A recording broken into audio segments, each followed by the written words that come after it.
Lalu bagaimana di Tapanuli Selatan, Nofri Afandi, penanganan bencana hingga hari ini? Ya baik Putri dan juga pemirsa, saat ini memang proses evakuasi maupun pembersihan material banjir bandang berupa lumpur dan gelondongan kayu masih terus dilakukan.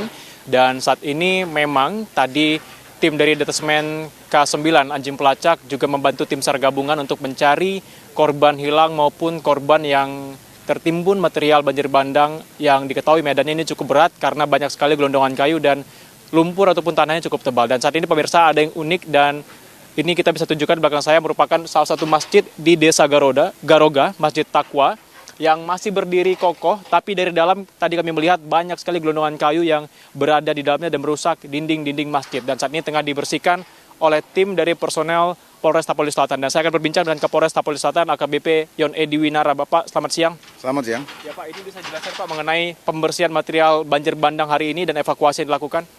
Ya. Jadi sejak awal kita ketahui adanya bencana alam ini, kita mapping di beberapa titik di wilayah Tapanuli Selatan dan di Desa Garoga ini yang terparah. Dan terdampak ada 4 desa di sini, Batu Horing, Huta Godang, Aik Ngadol, dan ini Garoga. Ada perubahan posisi juga, yang awalnya sungai di jembatan jadi berpindah tempat.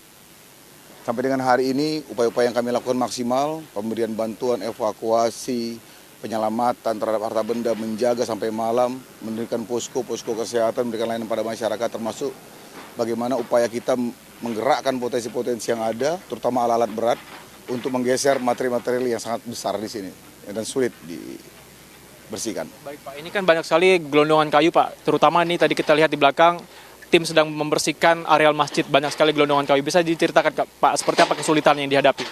Kesulitan pastinya kita membutuhkan juga alat yang sesuai ya untuk clearing daerah, pembersihan.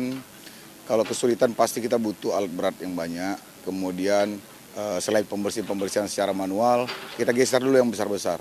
Hanya itu saja kesulitannya. Baik Pak, ini kan hari ke-8 pasca kejadian. Bagaimana arus jalur yang bisa dilalui yang sempat tertutup Pak ini? Itu sebetulnya jalur baru yang terbentuk karena air. Kita sudah sempat sama Brimob untuk membuat jembatan darurat, namun juga karena sempat naik debit airnya, kapasitasnya, kemudian terbawa hanyut kembali dan tidak bisa dilewati. Dan itu perlu kita jaga, kita tidak tahu kapan ada banjir susulan, sehingga nanti malah timbul masalah baru. Nah, jadi kita minimalisir resiko-resiko yang ada. Baik Pak, saat ini bisa dijelaskan Pak, berapa jumlah korban meninggal dunia yang sudah berhasil dievakuasi oleh tim gabungan di lapangan? Menurut data kami sekitar 75 orang. Wilayah Tapanuli Selatan? Ya, 75 orang terbagi beberapa kecamatan, yang paling parah di sini 43 diantaranya. Tapi itu data masih fluktuatif, karena kita input data dan sinkronisasi data dengan beberapa tim termasuk data dari Pemkab. Dari posko yang disediakan ada tidak keluarga korban yang memberikan data nama untuk korban hilang ataupun belum ditemukan? Ada sekitar 9 orang.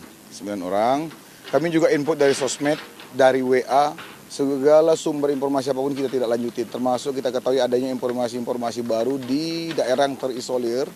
Selain di daerah sini, yang berada di pegunungan, yang jalan longsor belum dapat dibersihkan atau belum dilalui.